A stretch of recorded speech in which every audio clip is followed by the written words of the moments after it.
মাননীয় সদস্য মোহাম্মদ আমির হামজা, কুষ্টিয়া 3। তো নোটিশ দিয়েছি প্রায় 30টা, কোনটার উপরে আমি তো জানি না।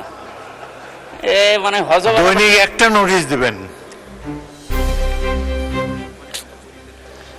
কুষ্টিয়া পৌরসভার পানি সংকট আছে নাকি বলেন।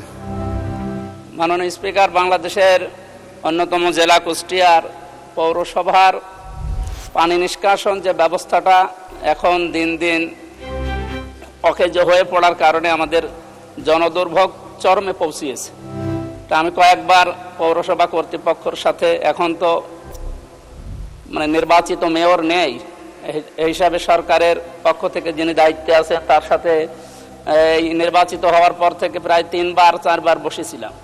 কিন্তু ওনার যে কর্মকাণ্ড বা ওনার উদ্যোগ আমাদের সবার কাছে কেমন সন্দেহজনক মনে হচ্ছে, কারণ কাজকর্মের কোনো গতি আমরা এখনো বৃদ্ধি করতে পারছি না।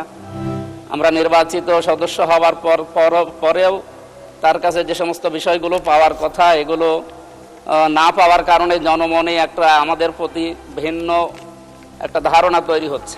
সুতরাং আমরা আপনার মাধ্যমে আমাদের পৌরসভার কর্তৃপক্ষ সহ আরও স্থানীয় সরকারের যে সমস্ত বিষয়গুলো আছে, সংসদ সদস্য যে দলেরই হোক না কেন, তাদের যে বিষয়গুলো উত্থাপিত হয় এই বিষয়গুলোর সাথে তারা যেন একমত হয়ে জনদুর্ভোগ দূর করার জন্য তারা যেন কাজ করে, আমরা এ বিষয়ে সংশ্লিষ্ট কর্তৃপক্ষকে উদারত আহ্বান জানাচ্ছি। মাননীয় স্পিকার, আপনাকে ধন্যবাদ।